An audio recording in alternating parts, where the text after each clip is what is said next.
엄마 잘 지내고 있어요? 저는 수희 이모와 잘 지내고 있어요. 엄마와 헤어진 지 이제 5년이 지났대요. 이모는 종종 저를 엄마 품에 데려다 줘요. 앙상했던 나무가 햇살 좋은 계절에 가면 이제 잎사귀도 많이 나고 푸릇푸릇해요. 엄마가 제게 주던 사랑을 이젠 나무가 듬뿍 받고 있나 봐요. 엄마 손이 불편해서 제 밥그릇은 많이 떨어져서 우리 같이 놀란 적도 많았는데 나무는 그럴 필요가 없이 엄마 사랑을 많이 받고 있나 봐요. 이젠 저도 나이가 들었나 봐요. 엄마와 헤어지고 점점 제 몸도 힘들어지고 있어요. 다리가 3개여도 별로 불편함이 없었는데 요즘은 그냥 서 있기가 많이 힘드네요. 제가 엄마와 만날 수 있는 날이 되면 수희 이모가 저도 엄마 품에 함께 이 나무 밑에 저를 두었으면 좋겠어요. 엄마 보고 싶어요. 안녕하세요. 오늘은 서로를 걱정하며 늘 곁에서 지켜주던 미애 씨와 그녀의 반려견 별이의 이야기를 전해드립니다. 그 전에 좋아요, 구독 부탁드립니다. 보석 같은 이야기로 여러분을 찾아오겠습니다. 오늘 이야기 시작합니다. 제 이름은 신미애입니다. 올해 45살이죠. 이 이야기를 시작하기 전에 먼저 제 왼손을 보여드리고 싶습니다. 언뜻 보면 멀쩡해 보이지만 자세히 보시면 손가락들이 완전히 펴지지 않는 걸 아실 거예요. 새끼손가락과 약지는 아예 구부러진 채로 굳어 있고 중지와 검지도 끝까지 펴려고 하면 아픈 느낌이 듭니다. 엄지손가락만이 그나마 자유롭게 움직일 수 있어요. 20대 중반, 그러니까 지금으로부터 20년 전 섬유공장에서 일하다가 기계에 손이 끼이는 사고를 당했거든요. 그날이 아직도 생생해요. 오후 3시쯤이었는데 기계에서 이상한 소리가 나더라고요. 평소 같으면 기계를 멈추고 점검을 했어야 했는데 그날은 납기에 쫓겨서 그냥 돌아가는 기계 속으로 손을 넣어 실밥을 정리하려 했어요. 그 순간 딱 하는 소리와 함께 제 손이 롤러에 끼었습니다. 아픔보다는 놀라움이 먼저였어요. 정말 한순간의 실수였는데 제 인생이 완전히 바뀌어 버린 거죠. 병원에서 여러 번 수술을 받았지만 완전히 회복되지는 않았습니다. 신경과 힘줄이 심하게 손상되어서 지금도 이렇게 조금 굽어진 채로 살고 있어요. 다행히 손을 잃지는 않았지만 일상생활에서 불편함은 여전합니다. 젓가락질이 어색하고 펜을 오래 잡고 있으면 손목이 아파요. 무거운 물건을 들 때는 양손을 다 써야 하고 병뚜껑을 따거나 단추를 끼우는 것도 시간이 오래 걸리죠. 그때 저에게는 결혼을 약속한 남자친구가 있었어요. 진수라는 사람이었는데 대학교 동기였습니다. 처음에는 괜찮다고 손이 어떻든 상관없다고 말했죠. 미애야, 그까짓 거 뭐 어때? 우리 사랑하는데. 하면서 제 손을 잡고 위로해줬어요. 하지만 시간이 지나면서 그의 태도가 미묘하게 달라지기 시작했습니다. 제가 젓가락질을 서투르게 할 때, 단추를 끼우느라 시간이 오래 걸릴 때, 무거운 물건을 못 들어서 도움을 청할 때마다 진수의 표정이 어두워지는 걸 느꼈어요. 처음에는 피곤해서 그런가 보다 했는데 점점 저를 바라보는 눈빛이 예전 같지 않더라고요. 사랑스럽고 따뜻했던 그 눈빛이 어느새 안쓰럽고 부담스러운 눈빛으로 바뀌어 있었습니다. 결정타는 진수의 어머니가 오신 날이었어요. 저희가 함께 식사를 하는데 제가 국그릇을 떨어뜨린 거예요. 양손으로 들려고 했는데 왼손에 힘이 제대로 들어가지 않아서 그만 놓치고 말았어요. 뜨거운 국물이 바닥에 쏟아지면서 어머니의 옷에도 튀었죠. 그때 어머니가 하신 말씀이 아직도 귀에 생생해요. 진수야, 이런 상태로 어떻게 집안일을 하겠니? 나중에 아이라도 생기면 제대로 돌볼 수 있을까? 그 말을 들은 진수는 아무 말도 하지 않았어요. 저를 감싸주지도 어머니께 뭐라고 하지도 않았죠. 그 침묵이 답이었습니다. 결국 사고 후 1년 만에 진수는 다른 여자와 결혼하겠다며 저를 떠났어요. 미안해, 미애야. 나도 어쩔 수 없어. 그게 그가 제게 한 마지막 말이었습니다. 그때 받은 상처는 손의 상처보다 훨씬 깊었어요. 밤마다 베개를 적실 정도로 울었습니다. 왜 하필 내게 이런 일이 생긴 걸까? 내가 뭘 잘못했을까 하며 자책하기도 했죠. 하지만 시간이 지나면서 깨달았어요. 진짜 사랑이라면 이런 일로 변하지 않았을 거라는 걸 말입니다. 그 후로 저는 혼자 살기로 마음먹었습니다. 작은 원룸에서 시작해서 몇 번 이사를 거쳐 지금은 투룸 아파트에서 혼자 지내고 있어요. 처음 혼자 살기 시작했을 때는 모든 게 서툴렀습니다. 설거지를 하다가 그릇을 깨뜨리기도 하고 빨래를 널다가 옷을 떨어뜨리기도 했죠. 하지만 점점 나만의 방법을 찾아갔어요. 무거운 건 바닥에 두고 밀어서 옮기고 병뚜껑은 수건을 이용해서 따고 단추 대신 지퍼나 스냅 단추가 달린 옷을 골라 입었죠. 물론 외로웠습니다. 특히 저녁 시간이 가장 힘들었어요. 회사에서 돌아와 혼자 밥을 먹고 있으면 문득 공허함이 밀려왔죠. 하지만 누군가에게 상처받을 바에는 혼자가 나았습니다. 적어도 혼자 있으면 제 불편함 때문에 다른 사람이 힘들어하는 모습을 보지 않아도 되니까요. 매일 아침 6시 반에 일어나서 7시에 집을 나섭니다. 지하철 2정거장을 타고 회사에 가죠. 작은 무역회사에서 사무일을 하고 있어요. 다행히 컴퓨터 작업이 줄어서 제 손으로도 충분히 할 수 있는 일이에요. 타이핑 속도는 좀 느리지만 정확하게 하려고 노력합니다. 저녁 6시에 퇴근해서 집에 와서는 주로 TV를 보거나 책을 읽으며 시간을 보냈죠. 주말에는 주로 집안일을 하거나 가끔 동네를 산책했습니다. 특별할 것 없는 일상이었지만 나름 평온했어요. 그런 제게 운명 같은 만남이 찾아온 건 작년 가을이었습니다. 10월 말쯤이었는데 그날은 정말 비가 많이 왔어요. 아침부터 먹구름이 끼더니 오후부터 본격적으로 쏟아지기 시작했습니다. 우산을 써도 소용없을 정도로 세차게 내리는 비였죠. 바람까지 불어서 우산이 뒤집어질 뻔했어요. 회사에서 늦게 퇴근해서 집으로 향하는 길이었는데 평소보다 사람들이 모두 급하게 걸어가고 있었습니다. 아파트 단지 입구 근처 골목에 접어들었을 때였어요. 빗소리에 섞여서 이상한 소리가 들렸습니다. 낑낑거리는 소리였어요. 처음에는 그냥 지나치려고 했는데 그 소리가 계속 들려서 발걸음을 멈추고 주변을 살펴봤습니다.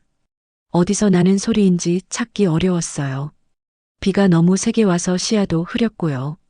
골목 한편 작은 상가 건물 처마 밑에 뭔가 작은 게 웅크리고 있는 게 보였어요. 가까이 가서 보니 작은 강아지였습니다. 비에 완전히 젖어서 털이 몸에 달라붙어 있었고 몸을 부들부들 떨고 있었어요. 크기로 봐서는 생후 6개월 정도 되어 보이는 아직 어릴린 믹스견이었죠. 하얀 털에 갈색과 검은색 반점이 있는 예쁜 강아지였어요.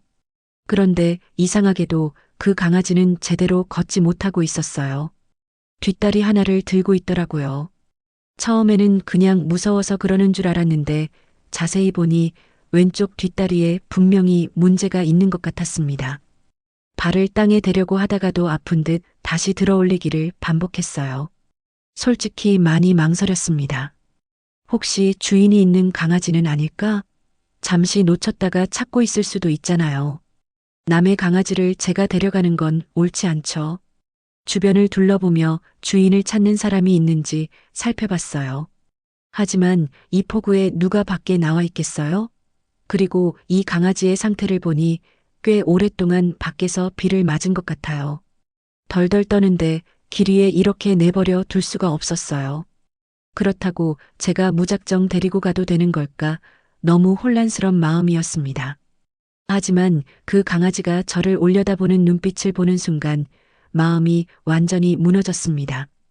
간절하면서도 체념한 듯한 그 눈빛이 어쩐지 예전의 제 모습 같았어요. 사고 후에 사람들이 저를 바라보던 그런 시선들, 그리고 그 시선들 때문에 움츠러들었던 제 마음 말입니다. 이 작은 생명도 저처럼 상처받고 버려진 채로 홀로 견뎌내야 하는 거구나 하는 생각이 들었어요. 결국 저는 우산을 접고 그 작은 생명을 품에 안았습니다. 강아지는 놀랍도록 순하게 제 품에 안겼어요. 떨리는 몸을 제 가슴에 맡기고 조용해졌죠. 젖은 털에서 나는 냄새가 코끝을 찔렀지만 그보다는 그 작은 심장이 두근거리는 게 느껴졌어요. 살아있다는 증거였죠. 집까지 가는 동안 내내 그 따뜻한 체온을 느끼며 걸었습니다. 정말 오랜만에 느끼는 온기였어요. 비가 너무 세게 와서 우산을 써도 소용없었어요. 강아지를 가리려고 제 옷으로 덮어주니 저는 더 많이 젖었죠. 하지만 이상하게 기분이 나쁘지 않았어요. 오히려 가슴 한편이 따뜻해지는 느낌이었습니다. 누군가를 돌봐주고 있다는 느낌, 필요로 하는 존재가 있다는 느낌이 새로웠어요. 집에 도착해서 현관문을 열자마자 강아지부터 닦아줬습니다. 욕실에서 수건을 가져와 조심스럽게 물기를 닦아줬어요. 강아지는 가만히 있으면서 제가 하는 대로 맡겼습니다. 마치 이런 상황에 익숙한 것처럼 말이죠. 털을 말리면서 자세히 살펴보니 정말 예쁜 강아지였어요. 하얀 바탕에 갈색 귀, 그리고 한쪽 눈 주변에 검은 반점이 있었죠. 크기는 작았지만 균형 잡힌 몸매였어요. 그런데 역시나 왼쪽 뒷다리를 제대로 사용하지 못하고 있었어요. 바닥에 내려놓으니 세 발로만 서려고 하더라고요. 왼쪽 뒷발을 땅에 대려고 하다가도 아픈 듯 움찔하며 다시 들어 올렸습니다. 그 모습을 보니 가슴이 아팠어요.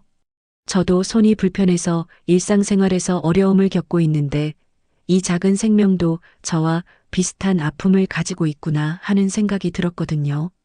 임시로 물그릇과 우유를 조금 줬어요. 강아지는 정말 맛있게 마셨어요. 얼마나 목이 말랐을까요? 그 후에는 제가 먹던 빵을 작게 뜯어서 줬는데 그것도 잘 먹었습니다. 배가 많이 고팠나 봐요. 먹는 모습을 보니 며칠은 제대로 먹지 못한 것 같았어요. 그날 밤 강아지는 제 침실 바닥에서 잤어요. 제가 베개를 하나 가져다 주니 그 위에 웅크리고 조용히 잠들었습니다. 잠들기 전에 한 번 저를 올려다보며 작게 꼬리를 흔들어 줬어요. 고맙다는 인사인 것 같았어요. 다음날 일요일 아침 일찍 동네 동물병원에 갔습니다. 평일에는 회사를 가야 하니까 주말을 이용한 거죠.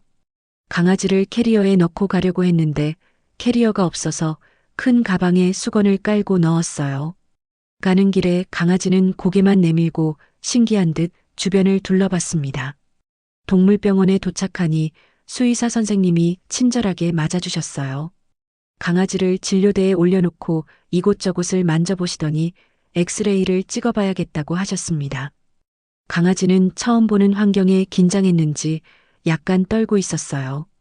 제가 손을 내밀어 쓰다듬어 주니 조금 진정되는 것 같았습니다. 엑스레이 결과를 보신 수의사 선생님의 표정이 안타까웠어요. 아마 교통사고를 당한 것 같네요. 왼쪽 뒷다리 대퇴골에 골절이 있었는데 치료를 받지 못한 채 시간이 너무 많이 지나서 뼈가 잘못 붙었어요. 지금 수술을 해도 완전히 낫기는 어려울 거예요. 아마 평생 조금씩 절뚝거리며 살아야 할 것 같습니다. 그 말을 듣는 순간 묘한 기분이 들었어요. 이 작은 생명도 저처럼 평생 불편한 몸으로 살아가야 한다는 걸 깨달은 거죠. 하지만 이상하게도 절망적이지 않았어요. 오히려 동질감 같은 게 느껴졌습니다. 저도 손이 불편하지만 나름 제 할 일은 다 하면서 살고 있잖아요. 이 아이도 다리가 조금 불편할 뿐이지 충분히 행복하게 살 수 있을 거라는 생각이 들었어요. 수의사 선생님이 걱정스러운 표정으로 말씀하셨어요. 키우시기 어려우시면 보호소에. 하지만 저는 그 말을 끝까지 듣지 않았어요. 그 자리에서 바로 결정했습니다. 키울게요. 이 아이와 함께 살고 싶어요. 운명적인 만남이라는 게 정말 있는 것 같았거든요. 서로 상처받은 존재끼리 만나서 함께 살아가는 것, 그게 저희에게 주어진 기회인 것 같았어요. 집으로 돌아오는 길에 이름을 지어줬어요. 별이라고 했습니다. 그날 비가 오는 밤이라 별이 없었는데 강아지의 반짝이는 눈이 별처럼 유독 밝게 빛나고 있었거든요. 마치 우리의 만남을 축복해주는 것 같았어요. 그리고 이 작은 생명이 제 삶에 별처럼 빛을 가져다 줄 것 같다는 예감도 들었고요. 동물병원에서 사료와 간식, 그릇, 목줄 같은 기본적인 용품들을 샀어요. 강아지 키우는 방법에 대한 책도 한 권 샀죠. 집에 와서 별이를 위한 공간을 만들어줬습니다. 거실 한편에 방석을 깔고 물그릇과 사료그릇을 놓았어요. 별이는 금세 제 집에 적응했습니다. 첫 주는 서로 적응하는 시간이었어요. 별이는 정말 똑똑한 강아지였습니다. 화장실 훈련도 금방 익혔고 제가 안 되라고 하면 바로 알아듣고 그만뒀어요. 비록 다리는 불편했지만 집안을 돌아다니는 데는 큰 문제가 없었습니다. 세 발로도 제법 빠르게 움직였어요. 제가 출근할 때면 현관 앞에서 조용히 배웅해줬어요. 처음에는 제가 나가면 불안해서 낑낑거렸는데 며칠 지나니 익숙해진 것 같았습니다. 퇴근해서 집에 들어오면 현관문 뒤에서 꼬리 소리가 들렸어요. 문을 열면 별이가 반갑게 맞아줬죠. 꼬리를 흔들며 제 주변을 뱅글뱅글 도는 모습이 정말 사랑스러웠어요. 저녁에는 함께 소파에 앉아서 TV를 봤습니다. 별이는 처음에는 소파에 올라가는 걸 망설였어요. 아마 다리가 불편해서 뛰어오르기 어려웠나 봐요. 그래서 제가 안아서 올려줬죠.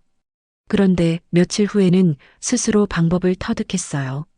앞발을 소파에 걸치고 뒷발로 힘껏 밀어서 올라오더라고요. 정말 기특했어요. 함께 지낸 지 한 달쯤 되었을 때였어요. 저는 처음으로 진정한 행복이 무엇인지 깨달았습니다. 집에 돌아가는 발걸음이 가벼웠고 아침에 일어나는 것도 즐거웠어요. 별이가 있어서였죠. 이 작은 생명이 제 삶에 얼마나 큰 의미를 가져다 주는지 그때야 알았습니다.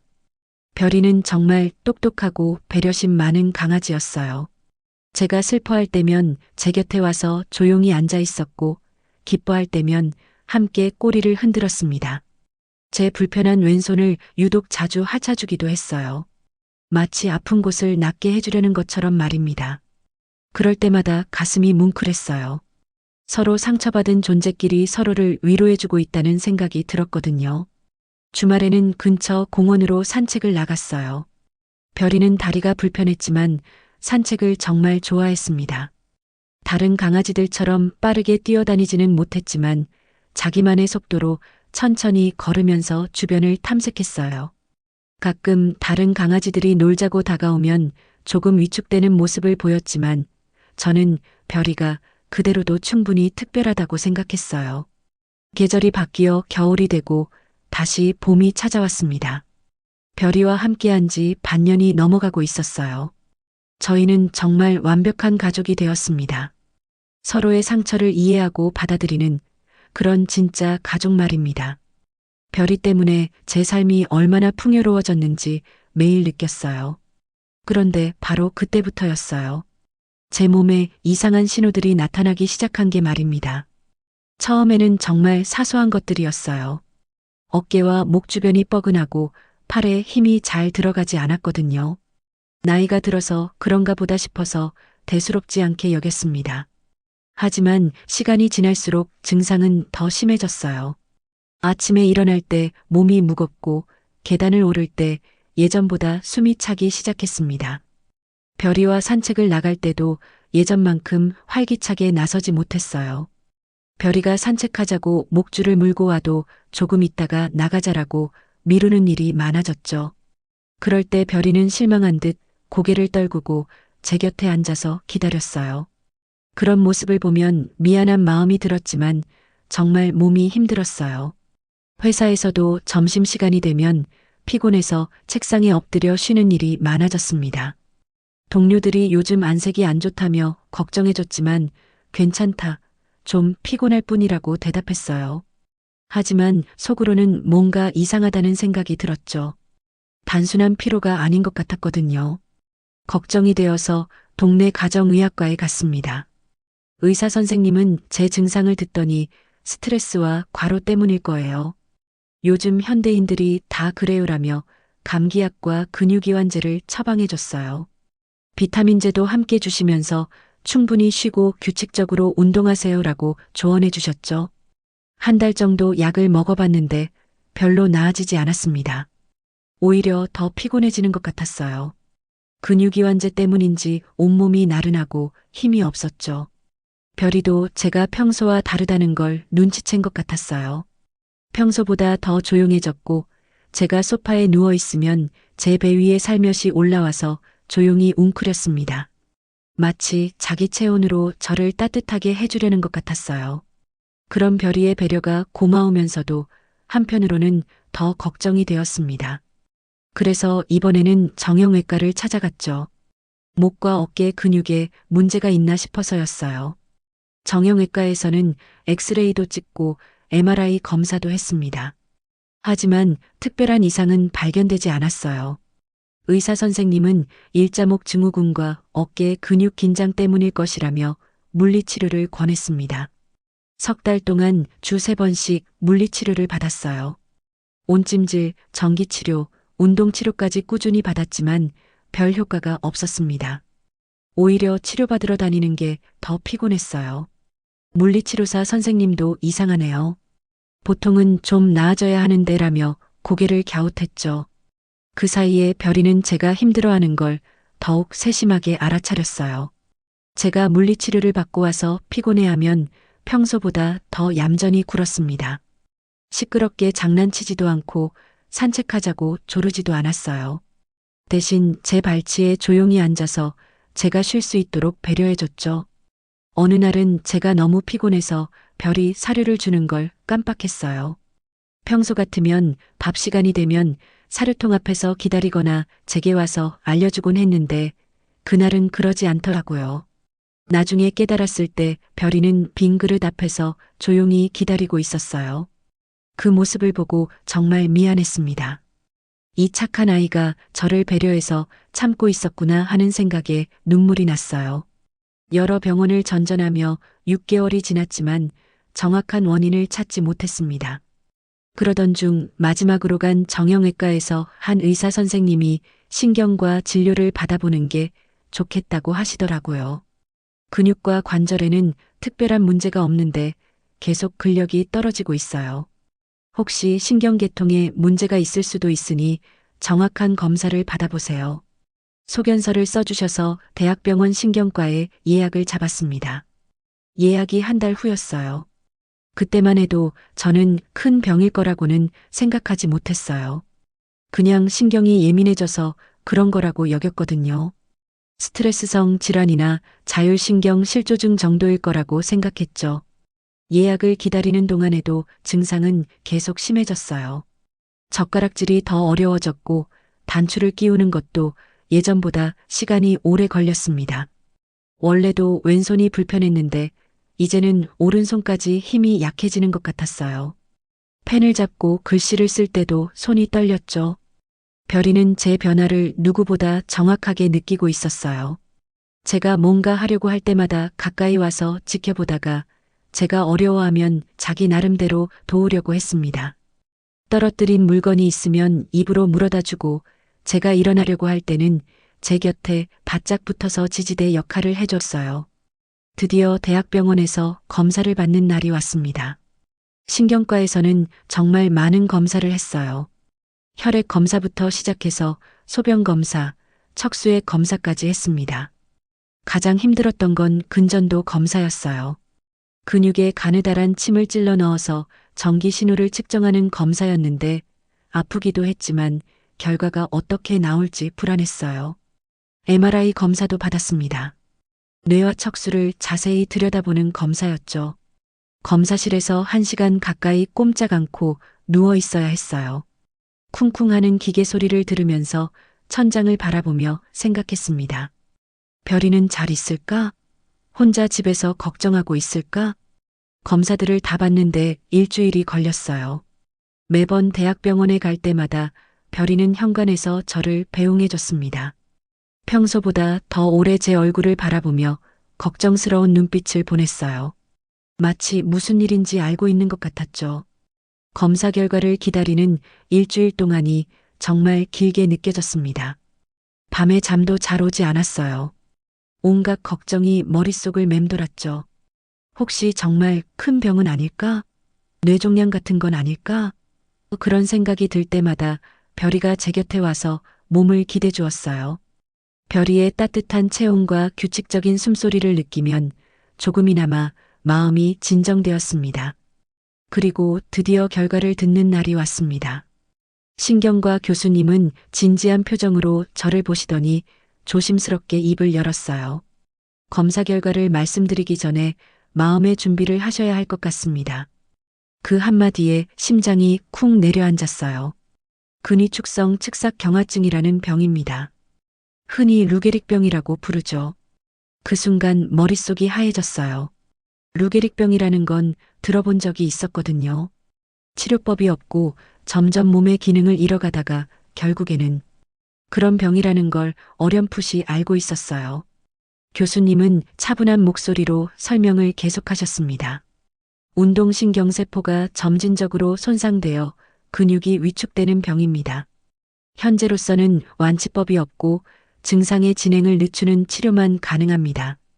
개인차가 있지만 보통 진단 후 3년에서 5년 정도. 그 말을 끝까지 들을 수 없었어요. 귀에서 윙윙거리는 소리가 나고 온몸에 힘이 빠졌습니다. 그런데 이상하게도 그 순간 제일 먼저 떠오른 건 별이었어요. 이 아이는 어떻게 하지? 저밖에 모르는 이 아이를 누가 돌봐줄까? 제가 없으면 별이는 어떻게 될까?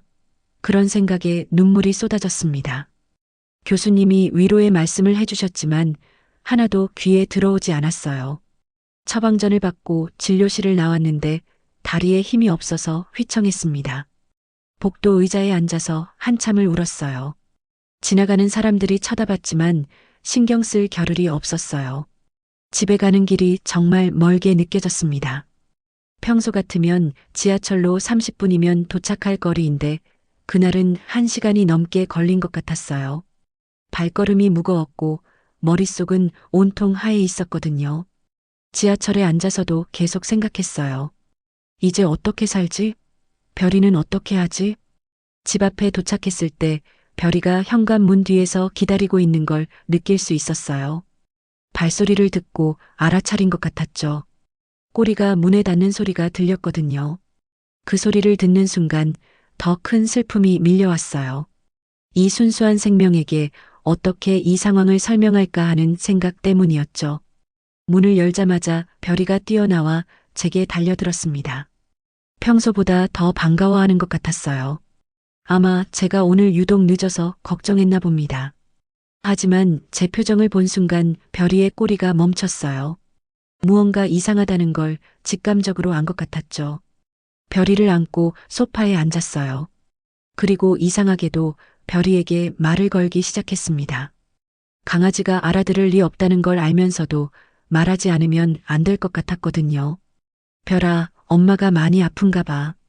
아주 많이 아픈가 봐. 별이는 제 얼굴을 빤히 쳐다보며 들었어요. 평소보다 더 진지한 표정이었죠. 너를 어떻게 해야 할지 정말 모르겠어. 엄마가 너를 끝까지 돌봐줄 수 있을까? 그렇게 말하면서 눈물이 또 흘렀습니다. 별이는 제 눈물을 하자주며 위로해줬어요. 작은 혀로 제 뺨을 살살 앓는 감촉이 따뜻했어요. 그 순간 깨달았습니다. 이 아이가 저에게 얼마나 소중한 존재인지, 그리고 제가 이 아이에게 얼마나 소중한 존재인지 말이에요. 그날 밤 잠을 이룰 수가 없었어요. 천장을 바라보며 온갖 생각이 들었습니다. 왜 하필 지금일까? 별이와 함께 행복한 시간을 보내고 있는데 왜 이런 일이 생긴 걸까? 인생이 왜 이렇게 불공평한지 원망스러웠어요. 어렸을 때 손사고, 그 때문에 떠난 연인, 그리고 이제 이 병까지. 하지만 별이를 보면서 마음을 다잡았어요. 별이가 제 곁에서 편안하게 잠들어 있는 모습을 보니 절로 용기가 났습니다. 이 아이만큼은 끝까지 지켜줘야겠다고 다짐했어요. 의사가 3년에서 5년이라고 했지만 저는 더 오래 살 거예요. 별이를 위해서라도 포기할 수 없었거든요.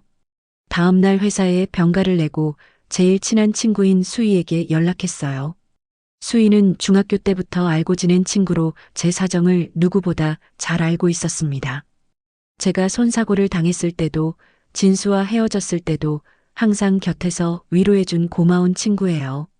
동네 카페에서 만나기로 했어요. 수희는 제 표정을 보자마자 무슨 일이야? 안색이 너무 안 좋아라며 걱정했습니다. 저는 한참을 말하지 못하고 있다가 겨우 입을 열었어요. 수희야, 나 큰 병에 걸렸어. 제 상황을 차근차근 설명했을 때 수희는 깜짝 놀라더니 한참 동안 말을 못했어요. 커피컵을 들었다 놨다 하면서 무슨 말을 해야 할지 모르는 것 같았죠. 그러다가 갑자기 눈물을 흘리기 시작했어요. 미애야, 세상에. 어떻게 이런 일이. 정말 치료법이 없는 거야? 수희의 목소리가 떨렸어요. 저는 고개를 끄덕이며 대답했습니다. 응, 진행을 늦출 수는 있지만 완치는 어렵대. 그리고는 제일 중요한 이야기를 꺼냈어요. 수희야, 별이 좀 부탁해. 나중에 내가 정말 어려워지면 별이를 돌봐줘. 수희는 제 손을 꽉 잡으며 단호하게 말했어요. 걱정하지 마. 별이는 내가 돌봐줄게. 언제든지 말해. 별이도 나를 좋아하잖아. 맞는 말이었어요. 수희는 가끔 집에 놀러 와서 별이와 놀아줬거든요. 별이도 수희를 좋아했어요. 하지만 저만큼은 아니었죠. 별이는 여전히 저에게만 완전히 마음을 열어줬거든요. 집으로 돌아와서 별이를 바라봤어요. 별이는 여전히 해맑은 표정으로 저를 맞아줬습니다. 아무것도 모르는 이 순수한 생명을 보면서 다시 한번 다짐했습니다. 남은 시간이 얼마나 될지 모르지만 별이와 함께하는 매 순간을 소중히 여기자고 말이에요. 그날부터 저는 병원 치료를 시작했습니다. 루게릭병 진행을 늦추는 약물을 복용하기 시작했고 물리치료도 계속 받았어요. 의사는 꾸준한 운동이 중요하다고 강조했습니다. 근육을 계속 사용해야 위축되는 속도를 늦출 수 있다고 했거든요. 별이는 제가 아픈 걸 정확히 알고 있는 것 같았습니다. 제가 약을 먹을 때면 곁에서 지켜보고 물리치료를 받고 와서 피곤해하면 평소보다 더 조용히 굴었어요. 마치 저를 방해하지 않으려는 것 같았죠. 그 후로 저는 별이를 끝까지 지켜주겠다는 일념으로 치료에 매진했습니다. 병원에서는 진행을 늦출 수 있는 약물 치료를 꾸준히 받았고 집에서는 매일 스트레칭과 가벼운 운동을 했어요. 별이도 함께 운동했습니다. 제가 스트레칭을 하면 별이도 옆에서 기지개를 켜고 실내에서 걸음 연습을 하면 별이도 따라 걸었어요. 하지만 무엇보다 중요한 건 별이의 존재였습니다. 이 작은 생명이 제게 살아갈 이유를 줬거든요. 아침에 눈을 뜨면 별이가 제 침대 옆에서 조용히 기다리고 있었어요. 제가 깨면 살짝 꼬리를 흔들며 인사해줬죠. 그 모습을 보면 하루를 시작할 힘이 났습니다. 처음 몇 달은 정말 힘들었어요. 진단을 받았다는 충격에서 쉽게 벗어날 수 없었거든요. 아침에 일어나면 현실이 믿어지지 않았어요. 이게 꿈이었으면 좋겠다는 생각을 매일 했죠. 몸이 말을 듣지 않는 날들이 점점 많아졌습니다. 손에 힘이 들어가지 않아서 별이의 사료 그릇을 들기도 어려웠고 목줄을 채워주는 것도 시간이 오래 걸렸어요. 산책할 때도 예전 같지 않았어요. 갑자기 다리에 힘이 풀려서 벤치에 앉아 쉬어야 할 때가 있었거든요. 그럴 때마다 별이는 제 곁에서 조용히 기다려줬습니다. 다른 강아지들이 뛰어놀고 있어도 별이는 저에게서 떨어지지 않았어요. 마치 제 상황을 모든 걸 이해하고 있는 것처럼 말입니다. 가끔은 화가 나기도 했어요. 왜 하필 지금인지, 왜 별이와 함께 행복한 시간을 보내고 있을 때인지 원망스러웠습니다. 운명이 너무 잔인하다는 생각이 들었어요. 그런 날에는 별이에게 짜증을 내기도 했어요. 별아, 엄마가 이런 상태인데 왜 자꾸 놀자고 그래?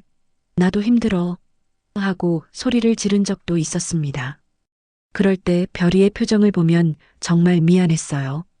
별이는 제가 화를 내도 절대 도망가지 않았거든요. 오히려 더 가까이 와서 제 발치에 앉아 저를 올려다봤습니다. 그 순간 제가 얼마나 이기적이었는지 깨달았어요.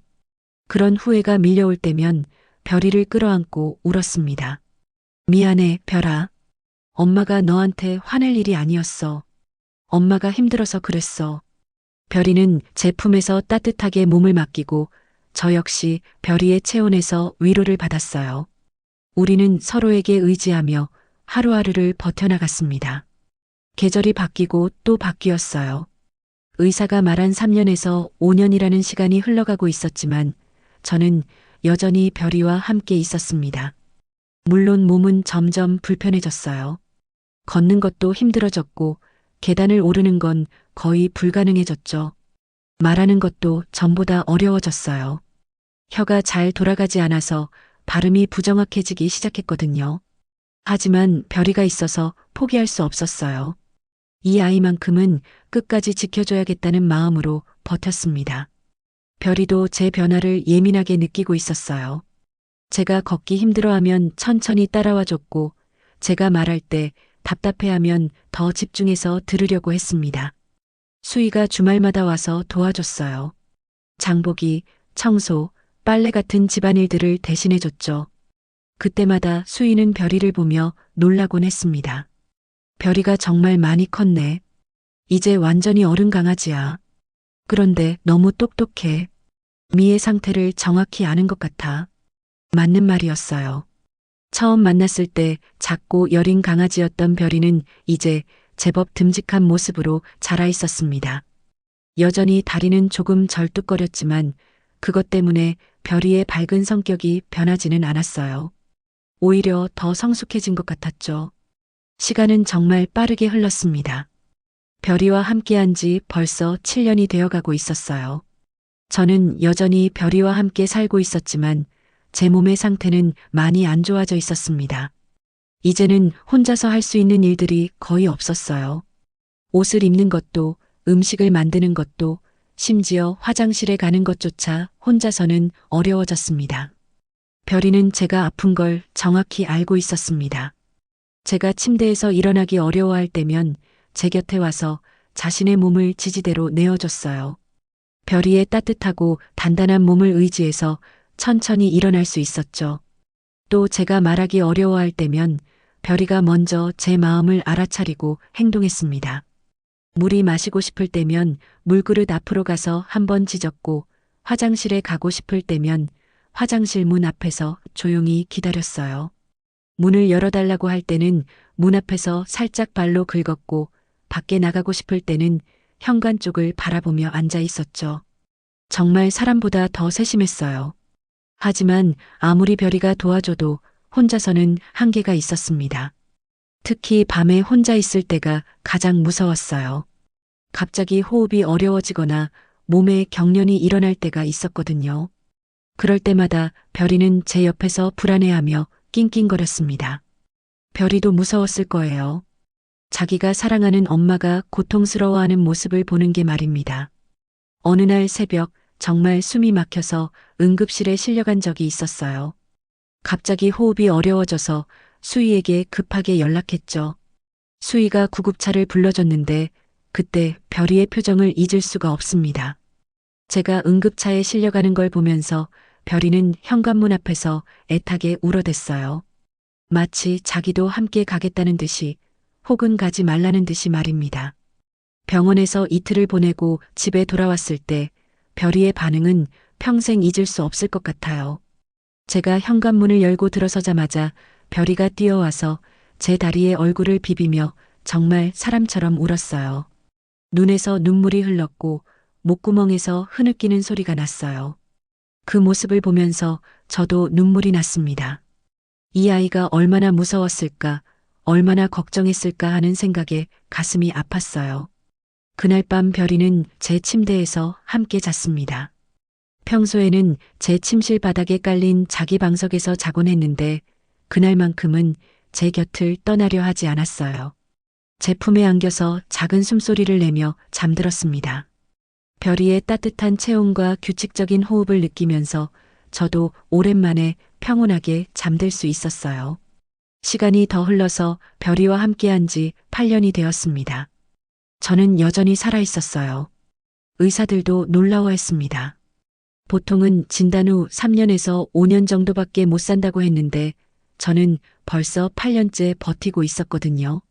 담당 교수님은 정말 드문 케이스라며 강한 의지력 때문인 것 같다고 말씀해 주셨어요. 아마 별이가 있어서 가능한 일이었을 거예요. 이 아이를 지켜야 한다는 의지가 저를 계속 살게 만들었던 것 같습니다. 하지만 제 몸의 상태는 정말 많이 안 좋아져 있었어요. 이제는 거의 누워서만 지내야 했고 말하는 것도 몇 마디 하면 숨이 차서 힘들었습니다. 혀가 굳어져서 발음도 부정확해졌죠. 음식을 삼키는 것도 어려워져서 의사는 영양 공급을 위한 위루간 삽입을 권했어요. 간병인 분이 오전 9시에 오셔서 낮 3시 정도에 돌아가시는데 별이가 워낙 순해서 사랑을 많이 받아서 별이 음식도 챙겨주시고 배변 패드도 갈아주시고 해서 별이도 같이 케어를 받고 있어요. 그러나 산책을 거의 못해 수희가 올 때 정도만 할 수 있었죠.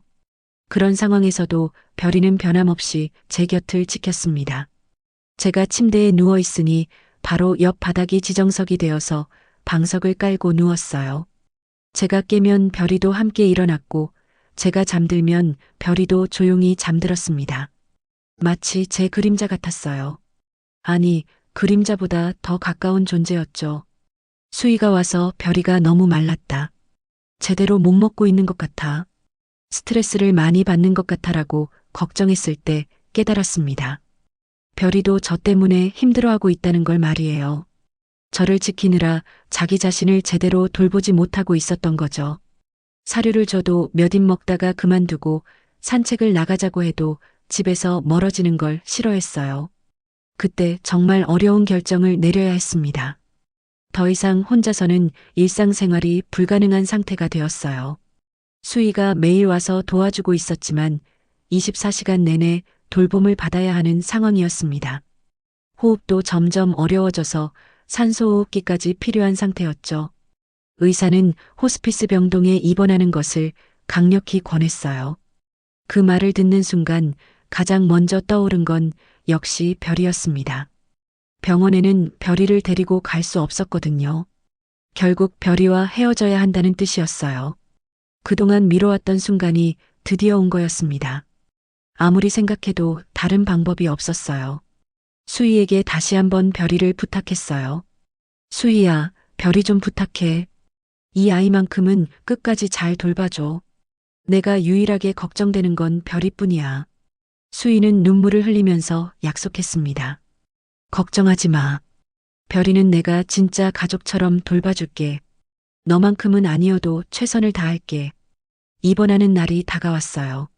그 전날 밤 저는 별이와 마지막 밤을 함께 보냈습니다.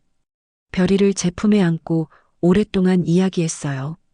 별아, 엄마가 잠시 어디 좀 다녀올게. 수희 이모가 너를 잘 돌봐줄 거야. 수희 이모 좋아하잖아. 별이는 제 얼굴을 빤히 쳐다보며 들었어요. 마치 무슨 말인지 다 이해하고 있는 것 같았습니다. 평소보다 더 슬픈 눈빛이었어요. 아마 뭔가 중요한 일이 일어날 거라는 걸 직감했나 봐요. 엄마가 너를 만난 게 정말 행운이었어.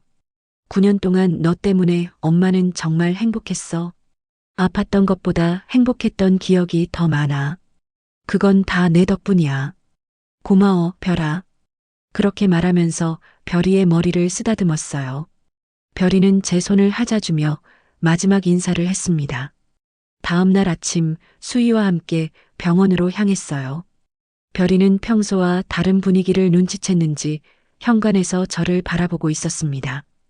평소보다 더 오래, 더 간절하게 제 얼굴을 바라보며 걱정스러운 눈빛을 보냈어요. 돌아서서 걸어가는 내내 별이의 울음소리가 들렸어요.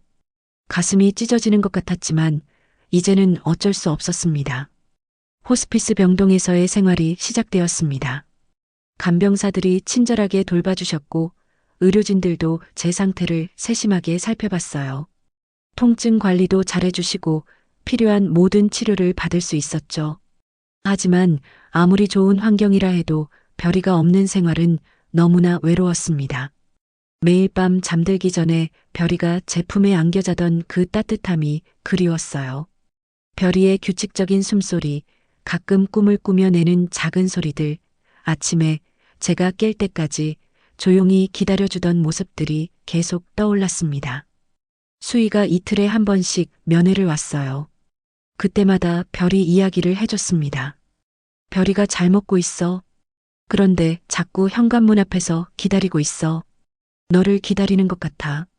문소리가 나면 달려나왔다가 내가 아니면 실망한 표정을 지어. 그 말을 들을 때마다 가슴이 아팠어요. 별이도 저를 그리워하고 있다는 걸 알 수 있었거든요. 수희는 별이가 잘 지내고 있으니까 걱정하지 마. 산책도 잘하고 밥도 잘 먹어라고 위로해줬지만 별이가 얼마나 외로울지 짐작할 수 있었어요. 제 상태는 점점 더 안 좋아졌습니다. 말하는 것도 거의 불가능해졌고 의식이 흐려지는 시간이 많아졌어요. 하지만 마지막 순간까지 저는 별이를 생각했습니다. 이 아이가 수희와 함께 행복하게 살았으면 좋겠다는 마음이었어요. 어느 날 새벽 정말 마지막이 다가온 걸 느꼈습니다. 호흡이 점점 얕아지고 있었고 의식도 왔다 갔다 했어요. 그런데 그때 저는 별이의 모습이 보이는 것 같았습니다. 꼬리를 흔들며 제게 달려오는 별이의 모습이 또렷하게 떠올랐어요. 마치 저를 맞으러 온 것 같았습니다. 별아, 엄마, 간다. 고마웠어. 그렇게 마지막 인사를 하며 저는 눈을 감았습니다. 9년이라는 시간 동안 별이와 함께한 모든 순간들이 주마등처럼 스쳐 지나갔어요. 비 오는 날 처음 만났던 그 순간부터 마지막까지 모든 기억이 소중했습니다. 엄마가 떠난 후 며칠이 지났어요. 수희 이모가 저를 데리고 엄마가 계신 곳으로 갔습니다. 수목원이라는 곳이었어요. 나무들이 많고 조용한 곳이었죠. 이모가 별아, 엄마가 여기 계셔라고 말했을 때 저는 정확히 알 수 있었어요. 엄마의 냄새가 났거든요. 엄마가 계신 그 자리에 가서 웅크리고 앉았어요. 차가운 흙바닥이었지만 왠지 따뜻한 느낌이 들었습니다. 마치 엄마가 저를 안아주고 있는 것 같았어요. 바람이 불어와 나뭇잎들이 흔들릴 때마다 엄마의 목소리가 들리는 것 같았어요. 수희 이모는 한참 동안 저를 바라보며 울었어요. 별아, 너도 엄마를 그리워하는구나. 엄마가 너를 얼마나 사랑했는지 알지? 저는 고개를 끄덕이는 것처럼 꼬리를 한번 흔들어줬어요. 그 순간 이모가 깨달았다고 나중에 말해줬어요. 진정한 사랑은 죽음도 이길 수 있다는 걸 말입니다. 엄마와 제가 나눈 사랑은 엄마가 떠난 후에도 계속되고 있다는 걸요. 엄마, 저는 이제 수희 이모와 함께 잘 지내고 있어요. 이모가 정말 잘 돌봐주세요. 맛있는 밥도 주시고 산책도 시켜주시고 많이 사랑해주세요. 하지만 엄마만큼은 아니에요. 역시 엄마가 최고였어요. 9년 동안 엄마와 함께했던 모든 순간들이 보물 같은 기억이에요. 처음 만났던 비 오는 날부터 함께 웃고 울었던 모든 시간들까지. 엄마가 아플 때 제가 더 많이 도와드리지 못해서 미안해요. 하지만 저는 알아요. 엄마가 어디 계시든 저를 사랑하고 계신다는 걸요. 그리고 저도 엄마를 영원히 사랑할 거예요. 언젠가 다시 만날 수 있을 거라고 믿어요. 그때까지 저는 여기서 착한 강아지로 살아갈게요. 엄마가 자랑스러워하실 만한 강아지로요. 고마워요, 엄마. 9년 동안 저를 사랑해주셔서, 그리고 사랑이 무엇인지 가르쳐주셔서, 저는 엄마 덕분에 정말 행복한 강아지였어요. 사랑해요, 엄마. 여러분의 이야기는 어떤가요? 댓글로 여러분의 생각을 들려주세요. 오늘도 끝까지 시청해주셔서 감사합니다. 다음 편에서 더 감동적인 이야기로 찾아뵙겠습니다.